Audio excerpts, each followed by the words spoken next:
wabarakatuh.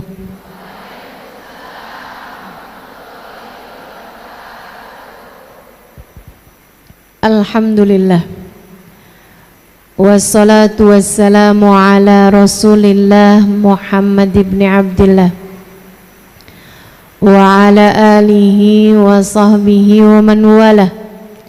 Subhanaka la ilma lana illa ma 'allamtana innaka antal alimul hakim. Rabbi shrah li sadri wa yassir li amri wahlul 'uqdatan min lisani yafqahu qawli. Amma ba'du. Bekerja dan ibadah, asalnya kayak bekerja atau ibadah, kemudian bekerja dan ibadah, kemudian bekerja sama dengan ibadah. Yuk kita bahas pelan-pelan. Bekerja atau ibadah, mana yang harus dipilih? Tergantung dari keadaan masing-masing. Seorang istri yang dinafkahi secara cukup oleh suaminya, sementara ia memiliki anak-anak yang sangat memerlukan perhatian, kasih sayang, dan juga dekapan, dan suaminya memberikan semua kebutuhan-kebutuhan secara materi kepada istri dan anak-anaknya, perempuan semacam ini ibadah mengurusi keluarganya di rumah jauh lebih baik daripada bekerja. Saudaraku sekalian saya muliakan, akan tetapi wanita yang menanggung nafkah keluarga karena tidak ada suaminya, atau menanggung nafkah bagi dirinya sendiri karena orang tuanya berada dalam keadaan tidak memungkinkannya untuk menanggungkan nafkah baginya, apalagi jika dia harus pula menanggung nafkah bagi orang tuanya, apalagi jika dia harus menafkahi anak-anaknya dalam keadaan tidak ada suaminya atau suaminya tidak memberikan nafkah bagi mereka, maka yang demikian bekerja lebih baik daripada berdiam atau tidak melakukan pekerjaan, melainkan sibuk untuk beribadah secara di rumah. Saudaraku sekalian, kalau ada orang-orang yang menyatakan bahwa Islam tidak setuju wanita-wanita yang bekerja, apalagi doktrin-doktrin semacam Islam mendiskriminasikan kaum wanita, melarang mereka untuk bekerja, sehingga akhirnya banyak perempuan-perempuan yang hidup di bawah garis kemiskinan tidak mampu untuk membiayai kehidupan, menjadi tanggungan dan beban bagi keluarganya, apalagi jika ia telah memiliki anak dan sekarang menjadi janda misalnya.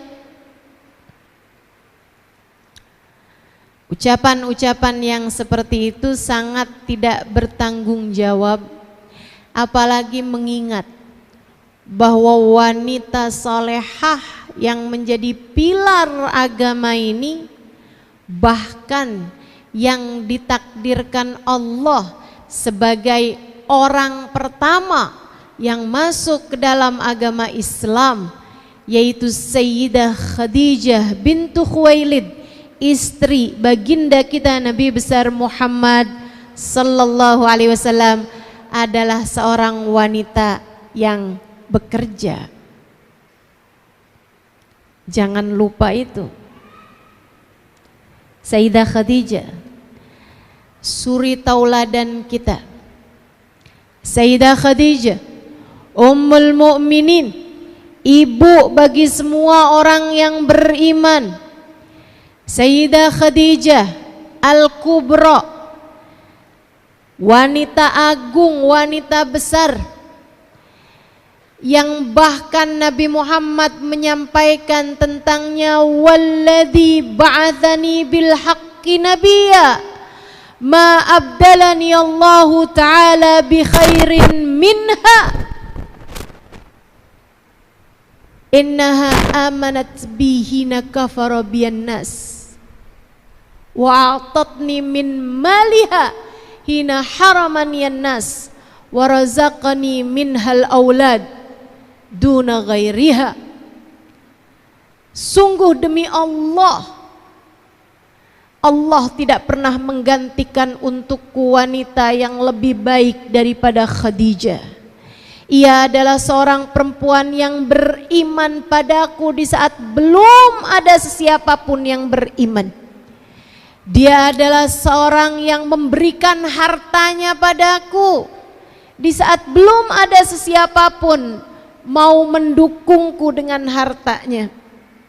Dan Allah anugerahkan untukku anak-anak dari rahimnya yang tidak dianugerahkan dari selainnya.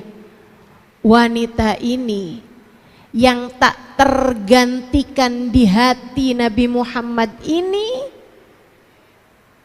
adalah seorang perempuan yang bekerja. Saudariku sekalian yang saya muliakan, ada kemuliaan. Ada kemuliaan dalam bekerja, sebagaimana ada kemuliaan bagi yang juga tidak bekerja. Semua masing-masing mulia di tempatnya. Kalau kondisi mengharuskanmu berada di dalam rumah, menyelesaikan urusan-urusan rumah tangga, jangan cari-cari alasan untuk bekerja meninggalkan ibadah yang seharusnya kamu lakukan di rumah, dari mengurusi anak-anak dan mengurusi rumah tanggamu. Sebaliknya, jika keadaan memaksamu untuk bekerja, jangan cari alasan, apalagi dengan mengatasnamakan agama untuk kamu bermalas-malasan dan kamu bilang bahwa wanita biarkan sajalah di rumah tidak bekerja, kami akan sibuk beribadah. Kemudian kamu sibuk meminta-minta kepada orang lain dan mengatasnamakan kemalasanmu tersebut untuk bekerja sebagai sebuah bagian dari ibadah. Enggak gitu. Semuanya baik, semuanya mulia, asal diletakkan di tempat masing-masing. Karenanya, lihat dirimu itu. Sebenarnya saya bagusan kerja apa bagusan ibadah? Itu masing-masing tahu. Yang gak bagus itu ngikutin hawa nafsu. Dalam hidup kita ini yang gak bagus selalu mengikuti hawa nafsu. Suaminya mencukupinya, keluarganya mencukupinya, ada anak-anak kecil-kecil yang memerlukan kasih sayangnya. Tapi kan buat apa saya sekolah tinggi-tinggi kalau ujungnya tetap juga ada di dapur, kalau ujungnya tetap juga saya nyuapin anak-anak, ujungnya tetap juga Saya sibuk untuk, mohon maaf, menceboki anak-anak, membersihkan kotoran anak-anak. Lebih baik saya bekerja, saya meninggikan karir saya sudah sekolah tinggi-tinggi, untuk apa saya melakukan hal-hal rendah semacam ini? Bu, bukan rendah pekerjaannya, yang rendah adalah cara berpikirmu tentang hal itu. Kita punya gambaran tentang perempuan yang di rumah mengurusi keluarganya. Sayyidah Fatimahuz Zahra, putri baginda kita Nabi besar Muhammad sallallahu alaihi wasallam. Kurang mulia apa Sayyidah Fatimah? Mulia Sayyidah Fatimah. Ia hanya sibuk dengan ibadah antaranya dengan Allah Subhanahu wa taala. Ia sibuk mengurusi urusan-urusan suami dan anak-anaknya. Akan tetapi bukan berarti ia tak peduli dengan keadaan umat dan dakwah Islam. Sebab saat mata yang lain terpejam dalam tidur nyenyak mereka, Sayyidah Fatimah menggelar sejadahnya, bersimpuh di mihrabnya, sujud panjang, ruku berdiri panjang, menghadap Allah Subhanahu wa taala dalam rokaat tahajudnya, menengadahkan tangan, mendoakan umat Islam, umat ayahnya Nabi besar Muhammad sallallahu alaihi wa ala alihi wa sahbihi wasallam. Ya Allah, sayangilah umat ini ya Allah. Ya Allah, rahmatilah mereka ya Allah. Ya Allah, ampunilah dosa mereka ya Allah. Mudahkanlah urusan mereka ya Allah.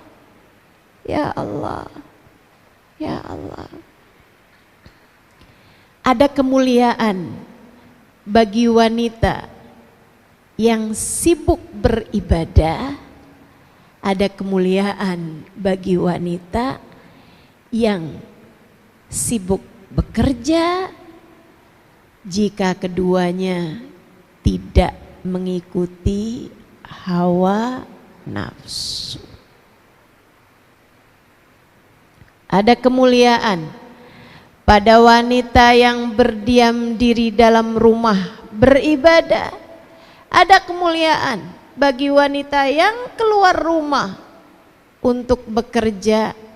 Yang tidak mulia adalah perempuan-perempuan yang menyibukkan diri untuk bermaksiat kepada Allah Tuhannya.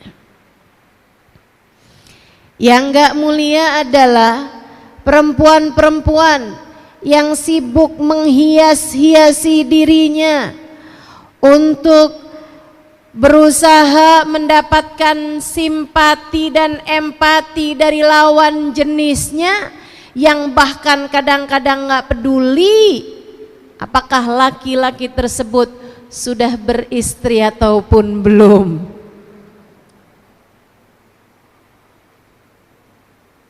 Yang gak mulia perempuan-perempuan yang sibuk memperbanyak dosa.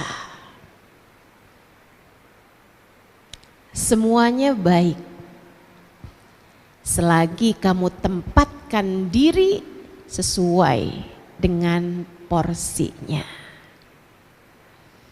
Semoga Allah selalu bimbing kita. Amin. Semoga Allah selalu membimbing kita. Semoga Allah selalu membimbing kita. Itu kalau ditanya ibadah atau bekerja. Sekarang kalau kita bahas mengenai ibadah dan bekerja, saudaraku sekalian yang saya muliakan, ingat ucapan baginda kita Nabi besar Muhammad kepada seorang sahabatnya, yang mana sahabatnya ini, sahabat Ansor ini, ada seseorang yang bersahabat atau dipersaudarakan dengan Abdullah ibn Rawahah. Di awal-awal Islam, ketika baru hijrah orang Mekah ke Madinah, hal pertama yang dilakukan Nabi mempersaudarakan kaum Ansor, orang Madinah, dengan orang Mekah, disaudara-saudarakan. Sampai beneran jadi kayak saudara gitu, dipersaudarakan dalam Islam. Nabi Muhammad sendiri yang mempersaudarakan mereka. Si fulan, kamu saudaraan sama ini ya. Si ini, kamu persaudaraan sama ini. Itu teman-teman saudaraku sekalian, hukum dipersaudarakan sama Nabi Muhammad di mata Allah bahkan lebih kuat daripada persaudaraan yang tersebab darah sekalipun. Satu kandung ama satu tangan dipersaudarakan sama Nabi lebih kuat yang dipersaudarakan sama Nabi. Abdullah bin Rawahah satu waktu mengunjungi saudaranya ini yang telah dipersaudarakan sama Nabi, ketemu sama istrinya sebelum turut ayat hijab tentu saja. Istrinya terlihat istri saudaranya ini, karena istri saudara itu ipar. Ipar itu bahkan yang saudara kandung sekalipun ipar bukan mahram. Tentu yang dipersaudarakan sama Nabi Muhammad ipar juga bukan mahram. Tapi ini belum turun ayat hijab sehingga dia membuka wajahnya di hadapan Abdullah ibn Rawahah. Abdullah lihatnya, ya ampun kak, kakak kok begini amat kak di rumah, nggak dandan, nggak mandi, tampangnya kucel, kumus, tampangnya bener-bener nggak terawat gitu, kelihatan banget nggak ngurusin badan, mukanya nggak dirawat, nggak wangi, bahkan cenderung bau macem-macem. Bukankah suami kakak ada di rumah? Si istri tersebut menjawab, dia bilang, ya kayak nggak tahu aja saudara kamu tuh, ada nggak ada saya kayak nggak ada bedanya. Saya ada seperti nggak ada. Dia itu kalau malam sholat nggak tidur sama sekali, kalau siang puasa nggak pernah sentuh saya sama sekali. Saya cuman yang bagian masak, nyiapin dia buka, sahur. Dia bahkan tidak melirik saya dari ujung matanya. Apa yang disampaikan perempuan ini diadukan oleh Abdullah bin Rawahah kepada Nabi Muhammad sallallahu alaihi wasallam. Ya Rasulullah, faqad zurtu akhi fillah, saya kemarinan mengunjungi saudara saya yang telah engkau persaudarakan di jalan Allah. Saya mendapati istrinya, diceritakan tuh, dan juga apa yang disampaikan oleh istrinya. Nabi kemudian memanggil laki-laki Ansor nih, sahabat Ansor ini, ditanya sama Nabi Muhammad, karena Nabi kalau mau negur, kalau mau menyampaikan sesuatu harus tabayyun terlebih dahulu, nyari kepastian, klarifikasi istilah orang zaman sekarang. Kata Nabi Muhammad, hal gumtal lailah kullaha, apakah kamu kalau malam bangun ibadah sholat di semua bagian malam gak tidur sama sekali?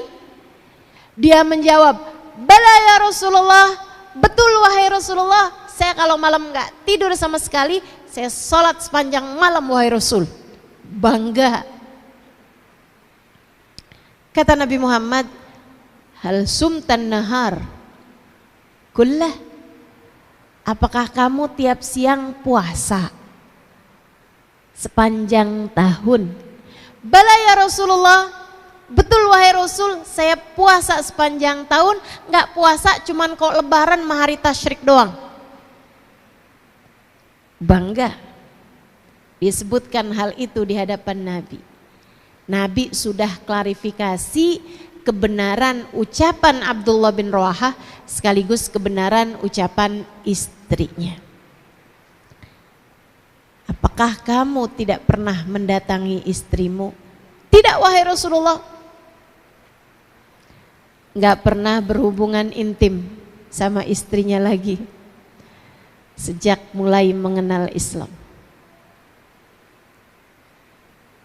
Nabi kemudian berkata, innama ana atqakum walakinni agumu wa anam walakinni asumu wa aftur walakinni atazawwajun nisa. Kata Nabi, sesungguhnya saya adalah yang paling bertakwa di antara kalian. Artinya saya yang paling tahu jalan menuju surga, saya yang paling tahu jalan menuju Allah Subhanahu wa taala, saya yang paling ngerti beragama ini yang terbaik caranya kayak gimana. Walakinni agum wa anam, tapi saya di waktu malam ada tidurnya panjang bangunnya. Ada tidurnya, ada bangunnya kata Nabi. Ada tidurnya, ada sholatnya. Akan tetapi saya kata Nabi, ada hari-hari saya berpuasa, ada hari-hari saya nggak puasa. Akan tetapi saya kata Nabi Muhammad menikah dan berhubungan intim dengan istri saya. Laki-laki tersebut menyadari kesalahannya. Kemudian ia berkata, jadi bagaimana saya seharusnya wahai Rasul? Dengarkan ini. Kata Nabi Muhammad, carilah akhirat yang tidak membahayakan duniamu, carilah dunia yang tidak membahayakan akhiratmu. Silahkan kamu ibadah cari akhirat, tapi dunia jangan gak keurusan. Apalagi kalau kamu punya suami, punya anak-anak. Apalagi kalau kamu masih tinggal sama orang tua, masih tinggal sama saudara. Ada hak mereka dalam diri kita yang harus kita penuhi. Carilah duniamu yang tidak membahayakan akhiratmu, carilah akhiratmu yang tidak membahayakan duniamu. Kalau kamu harus bekerja, silahkan, tapi jangan membahayakan urusan akhiratmu. Kerja kok sampai harus buka-buka aurat, itu membahayakan akhiratmu. Kerja kok sampai harus berdua-duaan dengan laki-laki yang bukan mahram, itu membahayakan akhiratmu. Kerja kok sampai sholatnya dikumpul-kumpulin, dijamak-jamak tanpa ada sebab yang dibenarkan, itu membahayakan akhiratmu. Kerja tapi sampai enggak sempet baca zikir, enggak sempet baca Quran, kerja sampai enggak pernah bangun malam, enggak pernah sholat duha. Kerja yang demikian membahayakan buat akhiratmu. Karenanya bekerja dan beribadah keduanya harus sama-sama seimbang. Keduanya harus seperti dua sayap bagi seekor burung. Jangan timpang di satu sisinya, kamu akan terjatuh. Maka untukmu yang harus bekerja, silahkan bekerja. Akan tetapi sekali lagi ku sampaikan padamu, jangan tinggalkan Allah dalam pekerjaanmu. Jangan tinggalkan agama dalam pekerjaanmu. Jangan tinggalkan Islam dalam pekerjaanmu. Jangan tinggalkan Nabi Muhammad dalam pekerjaanmu. Sebab meskipun kamu bekerja, kamu adalah hamba Allah. Hanya kepadanya kamu kembali, dan hanya dialah satu hakikatnya sang pemberi rezeki. Silahkan bekerja, tapi kamu jangan pernah lupa, kamu adalah seorang muslimah, kamu adalah seorang mukminah, kamu adalah umat Nabi Muhammad sallallahu alaihi wasallam. Jangan sampai sibukmu memikirkan kemapanan hidup di dunia membuatmu lupa tentang memikirkan kemapanan hidup akhirat. Sekali lagi, jangan sampai sibukmu memikirkan rumahmu, kendaraanmu, apa yang kamu makan di dunia membuatmu terhalang dengan kebahagiaan yang sejati yang seharusnya kamu kejar dari sejak kamu masuk ke dalam kuburan.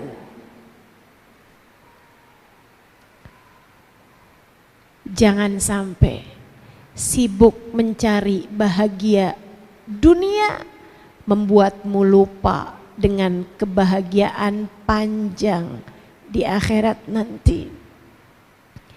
Silahkan bekerja, tapi kamu harus tahu esok atau lusa kamu akan mati. Wa khairuz zadit taqwa, dan sebaik-baik bekal adalah takwa. Ibadah, kerjakan kewajiban Allah, tinggalkan larangan-larangannya. Jangan sampai sibukmu nyari hidup yang enak bikin kamu lupa untuk mencari akhirat yang enak. Insya Allah bekerja dan ibadah. Sekarang yang terakhir, bekerja sama dengan ibadah. Ada 3 bagian kan tadi? Bekerja atau ibadah, kamu udah tahu masing-masing. Silahkan cari mana nih yang lebih tepat untuk saya. Bekerja dan ibadah, kamu harus tahu juga. Jangan sampai kerjamu bikin kamu lupa sama ibadah. Sebagaimana sebaliknya, orang kalau ibadah aja juga jangan sampai lupa sama kerja, sama urusan nafkah jika memang dia memerlukannya. Saudaraku sekalian saya muliakan, yang terakhir saya akan sampaikan kepadamu mengenai, Ustaz aku udah terakhiran aja, kayaknya masih awal dah. Panjang, tenang. Yang terakhirnya nih panjang. Bekerja sama dengan ibadah.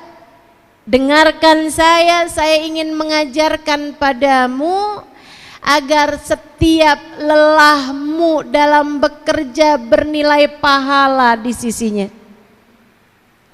Saya akan sampaikan kepadamu cara, tips, trik bagaimana agar setiap kali kamu melakukan pekerjaanmu, apa yang kamu lakukan tersebut bernilai ibadah di sisi Allah Subhanahu wa taala, menyibukkan tangan malaikat raqib untuk mencatat pahala-pahalamu meskipun kamu sedang dalam keadaan bekerja urusan duniamu. Saudara sekalian yang saya muliakan, kerja sama dengan ibadah dengan dua syarat. Yang pertama, harus benar niatnya, sebab innamal a'malu binniyat wa innama likulli imri'in ma nawa. Sesungguhnya segala sesuatu tergantung dari bagaimana niatnya, dan sesungguhnya setiap orang hanya akan diberi sesuai dengan niatnya. Faman kanat hijratuhu ilallahi wa rasulih fahijratuhu ilallahi wa rasulih. Siapa yang berangkat pergi hijrah dari Mekah ke Madinah, nih sekarang nih kita berada di awal tahun Hijriah. Ibadah paling besar pada masa itu adalah pindah kewarganegaraan dari warga negara Mekah menjadi warga negara Madinah.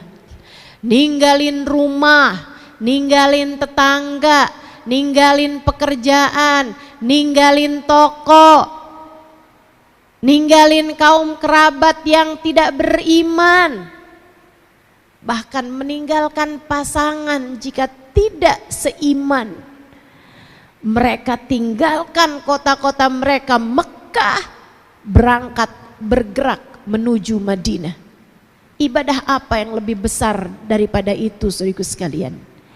Akan tetapi meski ibadah sebesar itu, Nabi Muhammad menyampaikan, faman kanat hijratuhu ilallahi wa rasulih. Siapa yang tujuan hijrahnya pengen dapat pahala di sisi Allah, pengen bisa mengerjakan ibadah dengan tenang, sebab di Mekah nggak tenang ibadah. Ada pedang-pedang kaum kafir Quraisy yang sepertinya mengintai di balik tembok-tembok rumah mereka. Mereka meninggalkan Mekah ke Madinah mau nyari ketenangan ibadah. Faman kanat hijratuhu ilallah. Siapa yang hijrahnya karena Allah, ingin dekat dengan Allah, ingin mudah beribadah kepada Allah, ingin tenang hati dalam ibadah kepada Allah, ingin pahala di sisi Allah, ingin berjuang di jalan Allah, wa rasulih, hijrahnya karena Nabi Muhammad, karena ingin dekat dengan Nabi Muhammad. Nabi Muhammadnya hijrah, saya juga hijrah. Karena saya nggak sanggup tinggal di Mekah, tapi Nabi Muhammadnya tidak lagi berada di Mekah, maka saya memutuskan untuk hijrah ke Madinah. Karena cinta saya kepada Nabi Muhammad, karena keinginan saya untuk dekat dengan Nabi Muhammad, karena saya ingin berjuang dalam barisan Nabi Muhammad, Karena saya akan terus menjadi tentara Nabi Muhammad. Faman kanat hijratuhu ilallahi wa rasulih. Siapa yang hijrahnya karena Allah, siapa yang hijrahnya karena Rasulullah, fahijratuhu ilallahi wa rasulih, maka pahala hijrahnya, maka balasan hijrahnya dari Allah dan Rasulnya. Ada pahala dari Allah, ada kedekatan dengan Allah, ada cinta Allah, ada rahmat Allah, ada kebahagiaan akhirat Allah siapkan bagi mereka, ada surga sebagai balasan bagi mereka. Wa rasuli, hijrahnya untuk Rasulullah, maka ada balasan kedekatan dengan Rasulullah, ada balasan cinta dari Rasulullah, ada balasan kebersamaan kelak dengan Rasulullah, dunia sampai akhirat. Sebaliknya, faman kanat hijratuhu lid-dunya yusibuha, siapa yang hijrahnya melulu kepengen dapat dunia, hijrahnya nggak ada Allah-Allahnya, nggak ada Rasulullah-Rasulullahnya. Ngapain kamu ikutan berangkat nih? Orang-orang pada sibuk berangkat dari Mekah ke Madinah, kamu ikutan? Iya nih, kerja di Mekah nggak hasil-hasil, bangkrut mulu. Siapa tahu dah kalau dagang di Madinah nih, siapa tahu kurang banyak saingan, mudah-mudahan nih laku. Saya waktu di Mekah nih nggak pernah sempet punya rumah, harga tanahnya mahal. Kali-kali dah kalau ikutan berangkat hijrah ke Madinah, ntar Nabi Muhammad boleh kali nyariin saya rumah. Nabi Muhammad boleh kali nyariin saya tanah. Dia pengen dapat dunia, dia tidak memikirkan tentang urusan akhirat, dia tidak memikirkan tentang urusan antara dia dengan Allah ataupun pengorbanan yang dia dapat lakukan untuk Rasulullah. Melulu urusannya duit, melulu urusannya cuan, melulu urusannya keuntungan duniawi. Hati-hati adik-adik, kamu mungkin untuk terjerumus kepada hal ini. Siapa yang hijrahnya hanya karena dunia, sama halnya dengan siapa yang kerjanya hanya karena kepengen dunia aja. Au imra'atin yang kihuha, atau dia hijrah karena kepengen bersama dengan perempuan yang ingin dia nikahi. Dia hijrah ke Madinah jauh-jauh dengan segala kelelahannya, bukan karena ingin bersama dengan Nabi Muhammad, melainkan karena ia ingin bersama dengan perempuan yang sedang dia taksir, namanya Ummu Gais. Fahijratuhu ila ma hajara ilaih. Kata Nabi, balasan hijrahnya, pahala hijrahnya hanya mendapatkan apa yang menjadi niatnya tersebut. Pengen dapat dunia, ya cuman dapat dunia aja, itu juga kalau dapat. Pengen dapat jodoh, ya udah balasannya cuman dapat jodoh aja, itu juga kalau dapat. Kalau nggak dapat, lalu wala aleh, nggak dunia nggak akhirat, nggak ada yang dia dapat. Percuma, sia-sia. Maka saudariku, untukmu yang bekerja, Jangan sampai apa yang kamu lakukan di banyak tahun umur dalam hidupmu di dunia ini menjadi sesuatu yang sia-sia. Sebab kamu tidak sedang menjalani masa hidup percobaan. Sebab kamu tidak punya umur cadangan. Umurmu yang sekarang kamu jalani, kehidupanmu yang sekarang kamu jalani, inilah yang nanti akan dihisab jam demi jamnya, bahkan menit per menitnya, bahkan detik per detiknya. Pastikan tak ada yang sia-sia. Pastikan tak ada yang sia-sia. Benahilah niatmu. Benerin niatmu teman-teman, benerin niatmu. Kamu bangun pagi bersegera untuk bekerja. Ada yang naik kereta, ada yang naik bis, ada yang naik sepeda motor, ada yang mungkin naik mobil.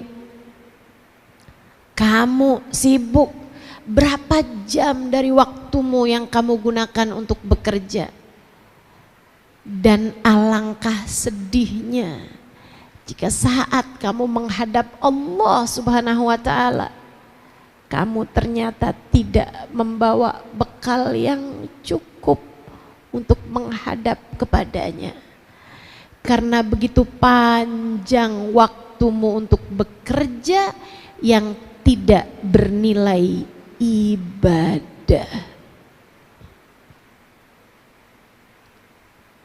Jangan sampai kamu jadi kayak begitu. Sebab kalau kamu jadi yang kayak begitu, maaf ya, ini kerjaan bukan cuma untuk kerja orang yang kerjanya di perusahaan-perusahaan seperti dirimu ini. Tapi semua pekerjaan, mohon maaf, bahkan yang menjadi guru, bahkan yang bekerja menjadi ustazah di pesantren-pesantren, bahkan yang membangun pondok pesantren sekalipun, jika tujuannya bukan Allah dan Rasulnya, bersiaplah untuk kecewa. Bahkan yang kerjanya seperti saya misalnya, pegang mic di hadapanmu seperti ini, jika tujuanmu bukan Allah dan Rasulnya, apapun yang kamu kerjakan, bersiaplah untuk kecewa. Jika tujuanmu melulu uang, jika tujuanmu melulu keuntungan duniawi, jika tujuanmu adalah jabatan, nama baik, citra, jika tujuanmu hanya semacam itu, bersiaplah untuk kecewa. Bersiaplah untuk termasuk di antara kelompok orang yang apabila datang ajal menjemputnya, ia akan berteriak, Rabbirji'un la'alli a'malu salihan fima taraktu. Ya Allah, kembalikan aku ke dunia, aku akan kerjakan ibadah yang sempat aku tinggalkan. Kalla innaha kalimatun huwa qailuha wa min waraihim barzakhun ila yaumi yub'atsun. Allah mengatakan enggak ada, itu hanyalah ucapan kosong belaka, tidak akan pernah aku ijabah. Itu hanyalah sekedar kata-kata yang tak pernah aku kabulkan. Waktu hidupmu di dunia telah habis, kamu gunakan untuk sekedar mencari keuntungan-keuntungan duniawi. Kamu lupa bahwasanya kepada akulah kamu seharusnya kembali. Kamu lupa hidupmu dariku, dan hanya kepada aku tempatmu kembali. Wa min waraihim barzakh. Sekarang silahkan menjalani kehidupanmu di alam barzakh ila yaum yub'atsun, sampai hari mereka dibangkitkan. Kamu, saya, kita semua, jangan sampai ada yang menyesal. Sebab sekali lagi, kita tidak sedang menjalani masa hidup percobaan. Gak ada di antara kita yang lagi magang di dunia ini, teman-teman. Gak ada. Gak ada. Semuanya sudah sedang bekerja.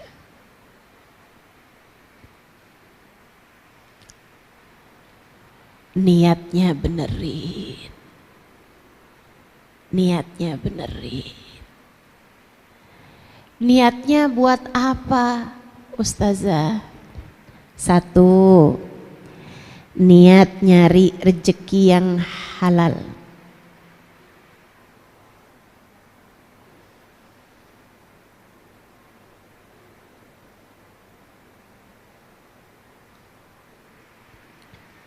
Kamu bisa aja kerja yang haram, bisa.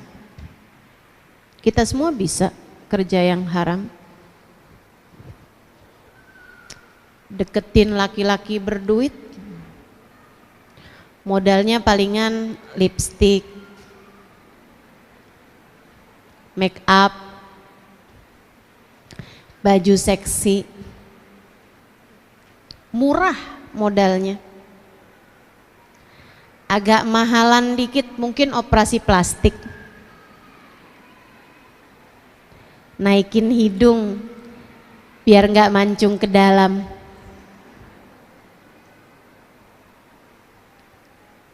Tapi kamu tidak memilih itu. Kenapa? Sebab kamu hamba Allah. Sebab kamu hamba Allah.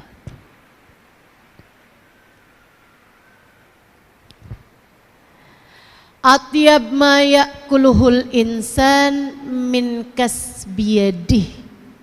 Kata Nabi Muhammad alaihi wasallam, rezeki paling halal adalah dari apa yang diperbuat oleh tanganmu.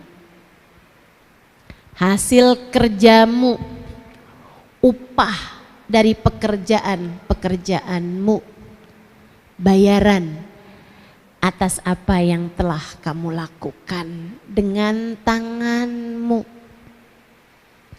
Atyab ma ya'kuluhul insan min kasbiyadih. Niatmu mencari rizki yang halal. Wabtaghu indallahir rizqa. Kata Allah dalam Al-Quran, carilah rezeki yang halal dari Allah Subhanahu wa ta'ala. Niatmu yang kedua, kamu bekerja untuk dapat menghidupi, memberi penghidupan untuk dirimu dan juga orang-orang yang kamu tanggung. Menafkahi dirimu dengan rizki yang halal membuatmu terhormat, teman-teman. Sebab Islam tidak pernah merestui pengemis. Islam tidak pernah menyukai orang yang minta-minta. Itu adalah sehina-hina apa yang dapat dikerjakan oleh seseorang. Sampai Nabi Muhammad bilang, kalau ada orang naik kuda, kuda itu binatang paling mewah. Kalau ibarat sekarang kalau ada orang naik Mercy, kemudian turun dari Mercy-nya dan minta kepadamu, kasih. Ada orang turun dari kudanya, kemudian dia meminta kepadamu, kasih. Kenapa gitu Rasul? sebab ia telah menghinakan dirinya dengan meminta-minta. Jangan hinakan lagi dia dengan tidak diberi. Pekerjaan paling hina, kalau sampai kamu datang mengetuk rumah saudaramu, terus kamu bilang sambil gosok-gosok dengkul, Kak atau Bang,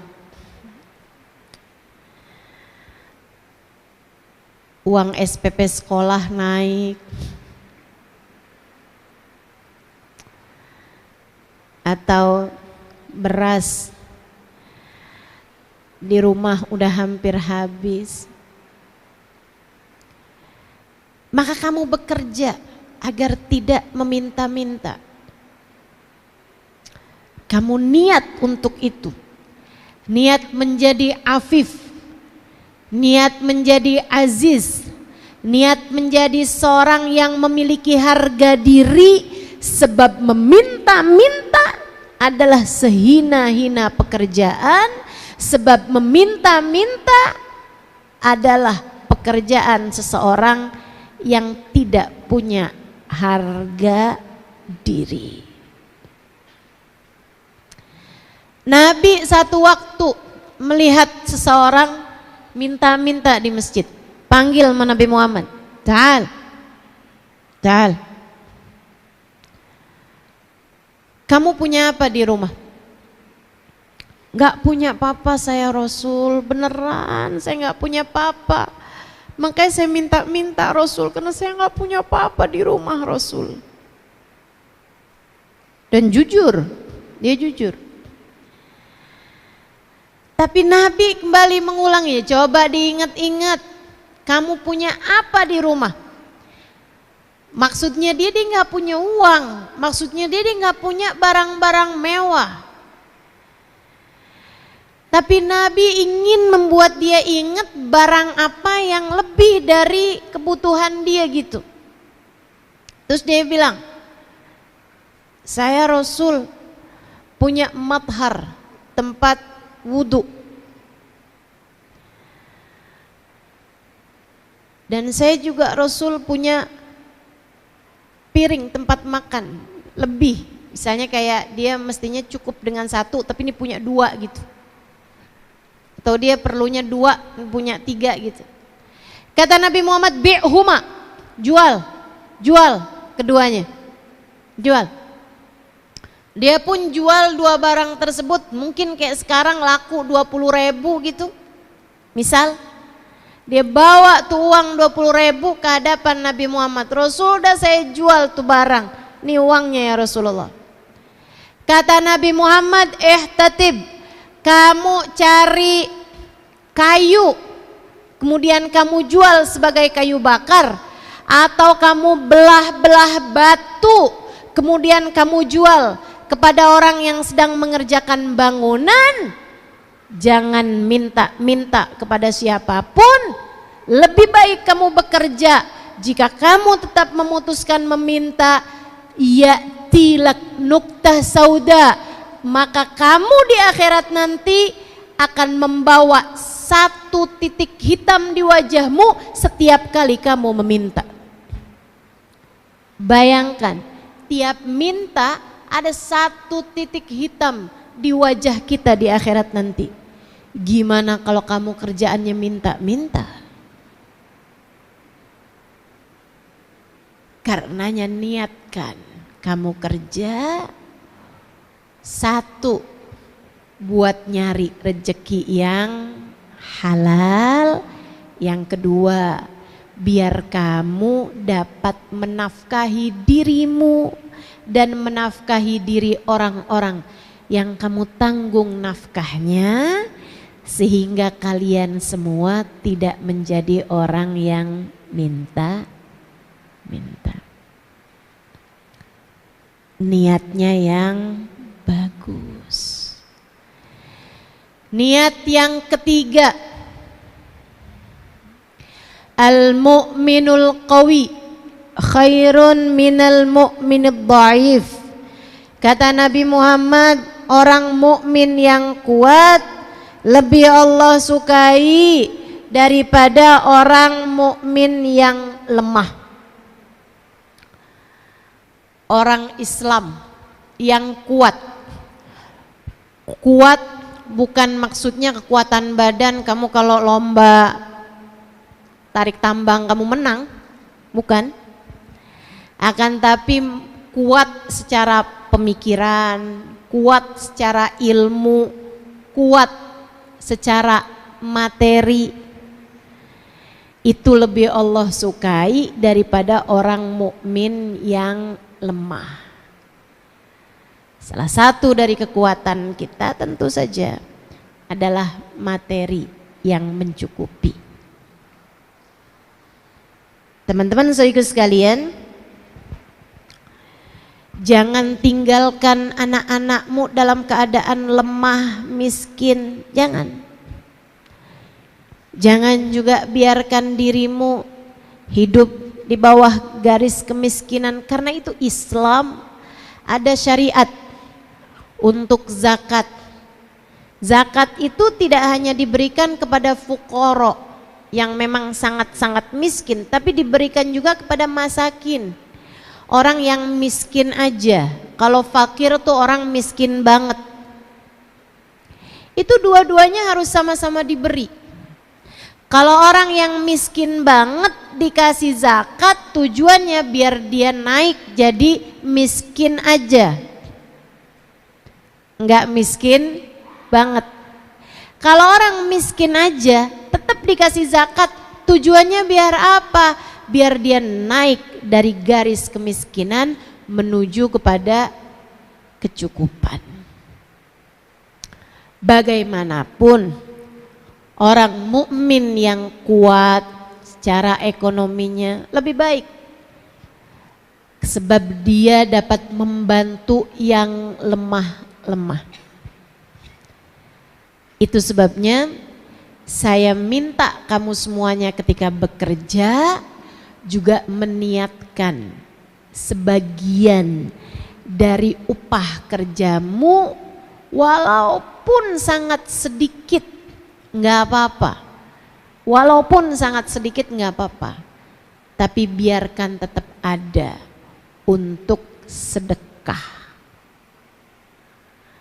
sebab itu menjadikanmu orang mukmin yang kuat. Al-yadul ulya khairun minal yadis sufla. Tangan yang di atas lebih baik daripada tangan yang di bawah. Artinya orang yang memberi harta, memberi ilmu, nah itu jauh lebih baik daripada orang yang menerima itu semuanya. Saudara sekalian yang saya muliakan, belajar buat menyisihkan. Enggak harus misalnya 5%, apalagi 10%, kebanyakan.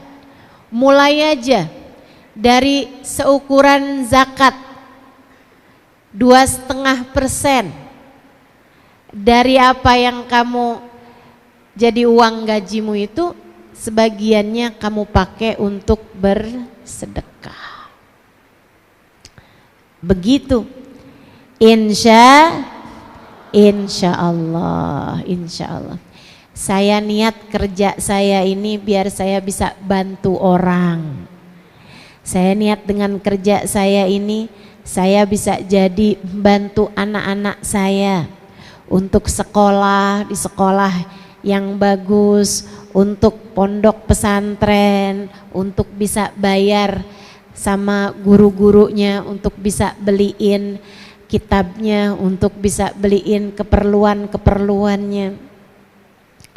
Orang mukmin yang kuat lebih baik daripada mukmin yang lemah. Itu niatmu dalam beribadah, insya Allah. Sekarang kita akan bahas mengenai caramu dalam bekerja. 1, jangan tinggalkan kewajibanmu kepada Allah. Kerja silahkan, tapi sholat jangan sampai tertanggalkan. Kamu kerja silahkan, tapi jangan sampai sholatnya kamu tinggalkan. Guru saya Sayyidil Habib Umar bin Hafid menyampaikan, dengerin ini penting, kalau kerja membuat kamu meninggalkan yang wajib, uang yang kamu dapat tidaklah uang yang halal. Nanti uangnya hanya akan terpakai untuk kemaksiatan dan dosa-dosa. Hati-hati, hati-hati. Katanya Habib Umar bin Hafid seperti itu, kalau ada pekerjaan membuatmu meninggalkan perintah Allah Subhanahu wa taala, maka tidak ada kehalalan dalam apa yang kamu dapatkan tersebut. Beliau kemudian melanjutkan, jika pekerjaanmu membuatmu meninggalkan perkara sunnah yang biasa kamu lakukan, maka tidak ada keberkahan pada uang kamu tersebut. Dulu sebelum punya toko, sholat tahajud nggak tinggal, sholat duha nggak tinggal misalnya. Atau kamu nih sebelum kerja di perusahaan ini, sholatmu rapi, habis selesai sholat ada zikirnya, subhanallah 33 kali, alhamdulillah 33 kali, Allahu Akbar 33 kali. Kamu berdoa, kamu baca ayat kursi, Masya Allah. Begitu kamu mulai kerja, jangankan zikir sesudah sholat, kadang-kadang belum salam aja udah buru-buru berdiri, salam buru-buru, sholatnya udah kayak capung cebok kata orang gitu ya, cepet banget gitu, cepet banget sholatnya, ruku, i'tidal, sujud cepet banget. Tanya sama orang, kamu kok sholat cepet banget? Iya udah hafal.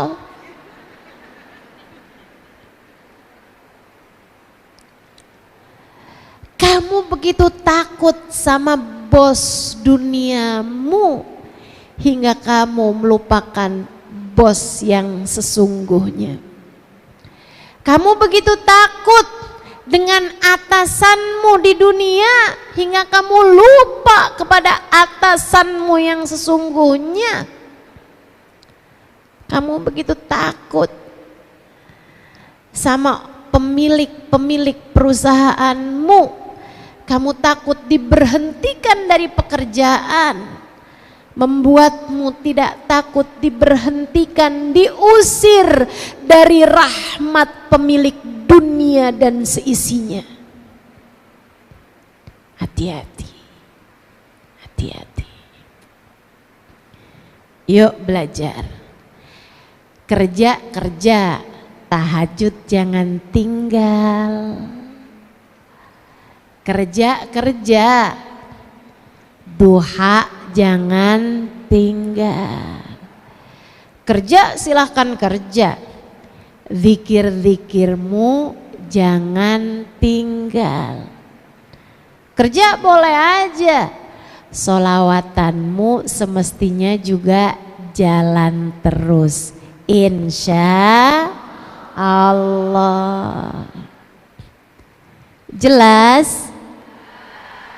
Setuju? Mau diamalkan? Nomor 1. Nomor 2, caramu bekerja, jangan karena pekerjaanmu kamu mengerjakan hal yang diharamkan Allah. Tetaplah istiqomah di jalan Allah. Kalau gara-gara pekerjaan kamu jadi mengerjakan yang haram, tinggalkan pekerjaanmu, Kak. Tinggalkan pekerjaanmu, Dek, cari kerjaan yang lain. Tenang, Allah punya berjuta-juta cara untuk memberi rezeki kepada hamba-hambanya. Kalau pekerjaanmu membuatmu jadi mengerjakan yang haram, kerjaan kamu bikin kamu gimana ya Ustazah, nggak boleh pakai jilbab. Kerjaan saya nih bikin saya harus pakai seragamnya rok mini.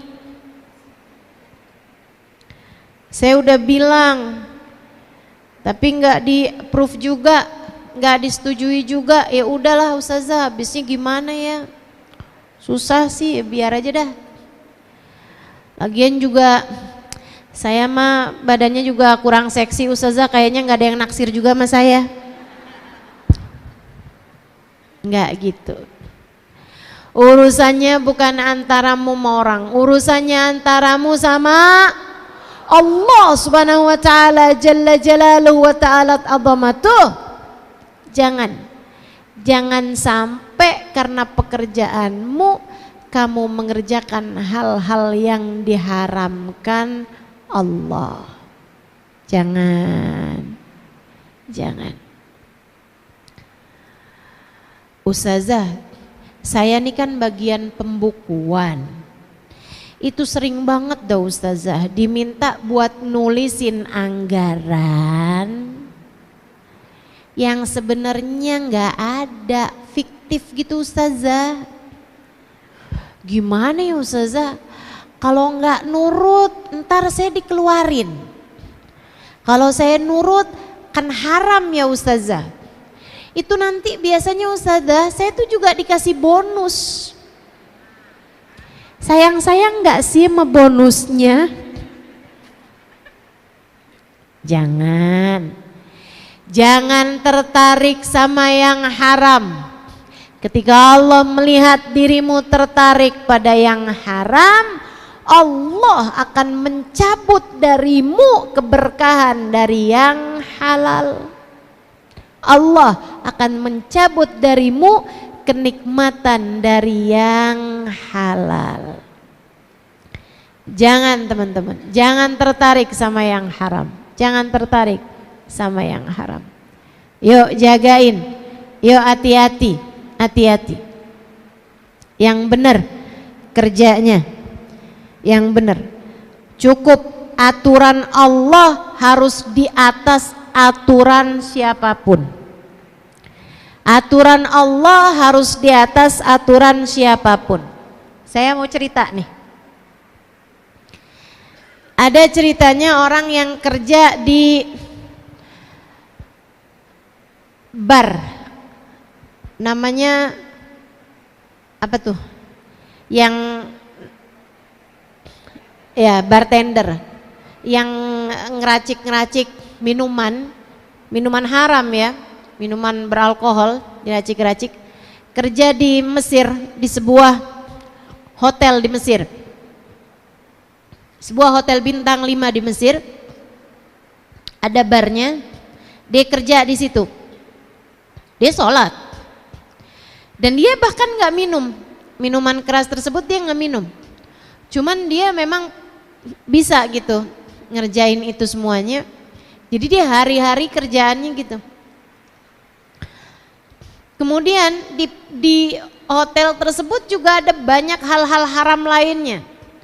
Bikin party, bikin ya dengan minuman keras, dengan perempuan-perempuan seksi, dengan segala macam lah yang haram-haram. Ada judi, ada macam-macam. Di hotel-hotel tersebut juga lengkap dengan hiburan-hiburan yang banyak terdiri dari hal-hal yang diharamkan. Satu waktu Syekh Mutawalli Sya'rawi datang ke sana. Ini cerita saya dengar dari seorang syekh, salah satu dari ulama yang ada di Jordan, namanya Syekh Aun Al-Qudumi. Dia satu waktu ada ceramah di YouTube yang saya dengerin gitu. Maaf ya dalilnya dari YouTube. Tapi ini saya kenal sama beliau. Syekh Aun Al-Qudumi ini salah satu dari orang yang juga berguru kepada Sayyidil Habib Umar bin Hafid, guru saya, guru kami, guru kita semua ya. Syekh Aun cerita, kata Syekh Aun, saya ada ketemu sama seorang manajer di Mekah, seorang manajer hotel di Mekah. Kami bincang-bincang, dia cerita, saya aslinya dari Mesir. Kemudian dia pun cerita hal itu. Dia bilang, saya waktu itu kerja jadi manajer di sebuah hotel bintang 5 di Mesir. Tapi hotelnya ini adalah hotel yang memang menyediakan banyak barang-barang haram dan banyak fasilitas-fasilitas haram. Termasuk diantaranya ada bar yang sangat besar dan sangat diminati orang. Bartendernya itu orang yang cukup benar menjalankan ibadah, dia sholat, dia sholawatan gitu. Dia bilang, dan dia juga cinta sama ulama, bartendernya nih. Satu waktu hotel kami kedatangan Syekh Mutawalli Sya'rawi, salah satu ulama terkemuka pada zamannya, ahli tafsir yang saya sering dengerin kajian tafsir beliau. Beliau sekarang sudah meninggal dunia. Tapi masih banyak tuh kajian-kajian beliau yang juga di-upload di YouTube ya. Sehingga sering saya dengarkan, seorang dengan ilmu, kapasitas keilmuan yang luar biasa. Salah satu dari kawan, salah satu dari orang-orang yang juga dekat dengan guru kami Al-Habib Umar bin Hafiz. Syekh Sya'rawi datang ke hotel tersebut. Waktu beliau mau keluar dari hotel, dia disamperin, didatengin oleh bartender tadi nih. Dia bilang, Syekh, maafkan saya Syekh, saya mau bertanya kepadamu satu pertanyaan yang sangat penting, mengganjal diri kami. Apa kata Syekhnya? Silahkan tanya. Dia bilang, saat itu saya ada di situ juga. Karena saya penasaran, saya pun mendekat. Dia bilang, Syekh, bukankah rezeki itu dijamin sama Allah? Tapi saya ini Syekh, sekarang ini kerja jadi orang yang meracik minuman keras. Saya jadi ngerjain barang-barang haram nih Syekh. Kan rezeki kan udah ada jaminannya ya Syekh. Tapi saya kerjaan ini kerja yang haram kayak gini gimana nih Syekh? Syekh kemudian bilang, kamu itu kalau mau datengin jawab syarat, kamu harus kerjakan dulu syaratnya. Kalau kamu mau dapat sesuatu yang ada syaratnya, ya kamu harus penuhi dulu persyaratannya. Allah bilang dalam Al-Quran, yarzuqhu min haitsu la yahtasib. Allah akan kasih orang yang beriman dari rizki yang dia tidak sangka-sangka. Allah kasih rezeki kepada orang mukmin bahkan dari arah yang tidak disangka-sangka. Tapi ada syaratnya. Apa syaratnya Syekh? Ayatnya kan ada depannya tuh kata Syekhnya. Man yattaqillah yaj'al lahu makhraja wa yarzuqhu min haitsu la yahtasib. Siapa yang bertakwa kepada Allah, maka Allah akan beri kepadanya jalan keluar dalam setiap permasalahan dan akan diberi oleh Allah Subhanahu wa taala rezeki bahkan dari arah yang tidak dia sangka-sangka. Kamu kalau kepengen dikasih rejeki sama Allah, kamu kalau kepengen setiap permasalahanmu dikasih jalan keluar, maka kamu harus penuhi persyaratannya yang di depan itu, yaitu jadilah bertakwa, tinggalkan yang haram, jalanin yang diperintahkan. Kerjakan semua yang diperintahkan Allah, tinggalkan yang haram. Jadi saya harus tinggalkan pekerjaan saya ya Syekh. Syekhnya senyum kemudian jalan. Malam itu juga si bartender resign, keluar dari pekerjaannya. Katanya si manajer tadi itu, saya nih iman saya nggak kuat. Saya udah dikasih dengar keterangan itu dari Syekh Mutawalli Sya'rawi, dari Syekh Sya'rawi, tapi saya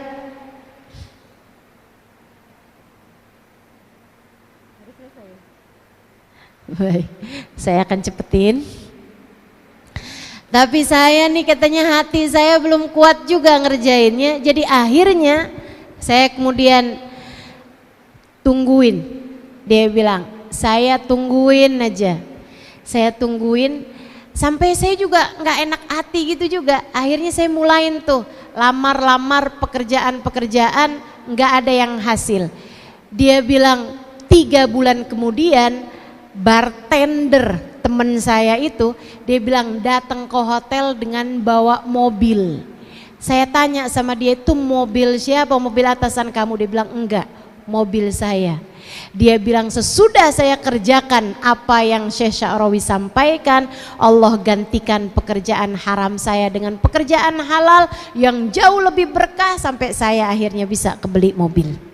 3 bulan aja.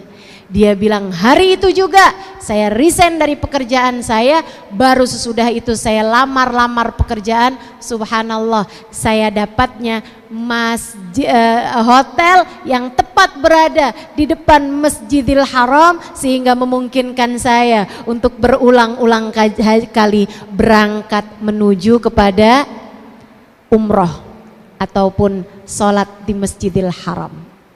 Masya Allah. Jadi teman-teman saya sekalian, kerjakan perintah Allah yang pertama, itu kan ya, jangan sampai pekerjaan membuatmu meninggalkan perintah Allah.